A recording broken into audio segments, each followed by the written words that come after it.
The night my livelihood went up in flames smelled like gasoline and burnt sugar. I remember standing at the edge of my land, watching orange fire crawl through rows of corn I'd planted with my own hands, my chest so tight I could barely breathe. That corn wasn't just a crop. It was my year, my mortgage, my father's legacy. And as the fire roared louder, one thought kept pounding in my head: someone did this on purpose.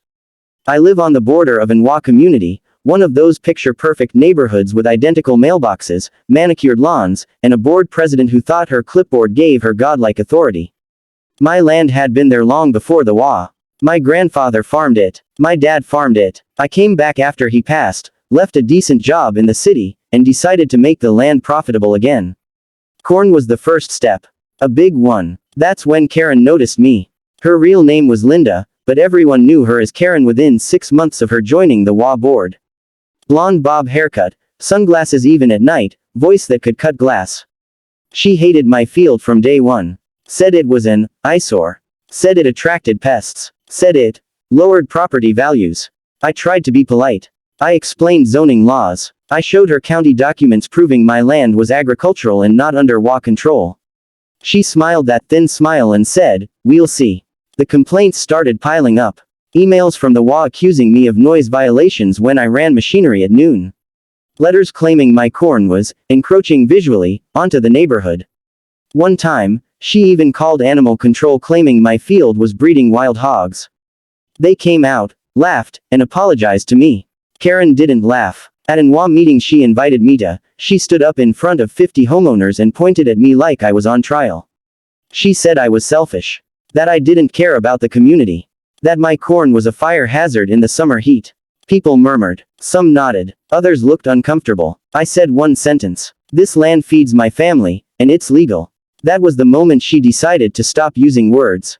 The fire happened 2 weeks before harvest.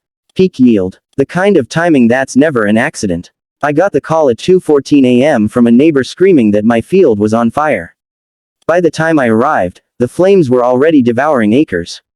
Firefighters battled it for hours, but dry corn burns fast. By sunrise, blackened stalks stretched farther than I could see. Karen stood behind the yellow tape with other HOA members, arms crossed, pretending to look shocked. When our eyes met, she didn't look away. She nodded once, almost proud. The sheriff ruled at Arson before noon. Accelerant traces. Multiple ignition points. Whoever did it knew exactly how to make sure nothing survived. I spent the day answering questions, signing reports, and staring at the ashes of a year's work.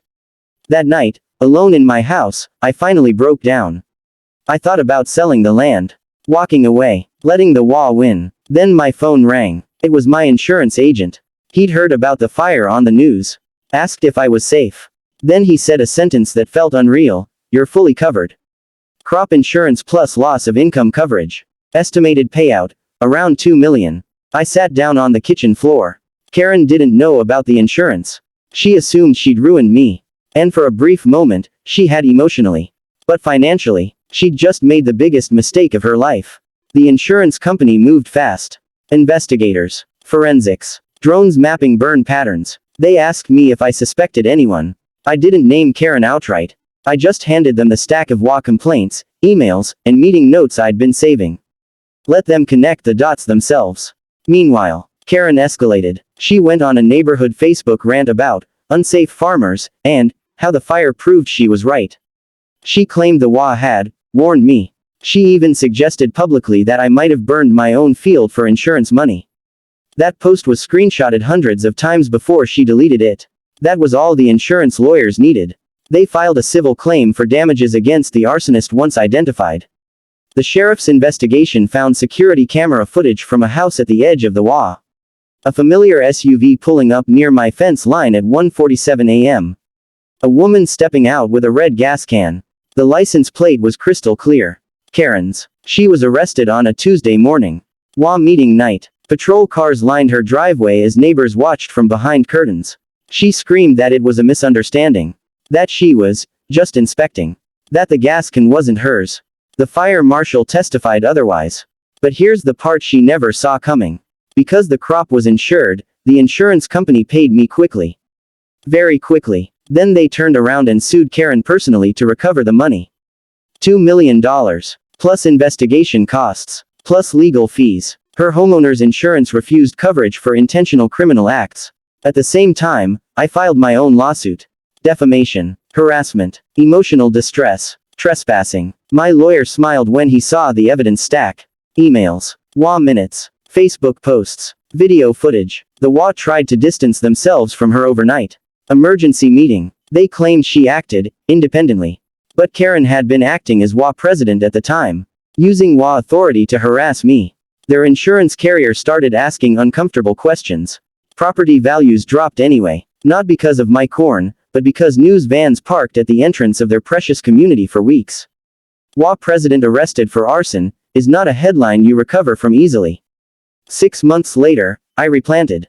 With better irrigation, better fencing, better cameras, and a brand new tractor I paid for in cash. Karen's house went into foreclosure before the criminal trial even started. Her husband left. The HOA board resigned en masse. The neighborhood put up a sign banning unauthorized contact with adjacent landowners. Sometimes I walk the edge of my field at sunset, corn taller than me, leaves whispering in the wind. I think about how close I came to losing everything. And how the person who tried to destroy me ended up burning her own life to the ground instead. Karen wanted to erase my crop. She didn't know it was insured. And she definitely didn't know that fire has a way of revealing exactly who the villain is.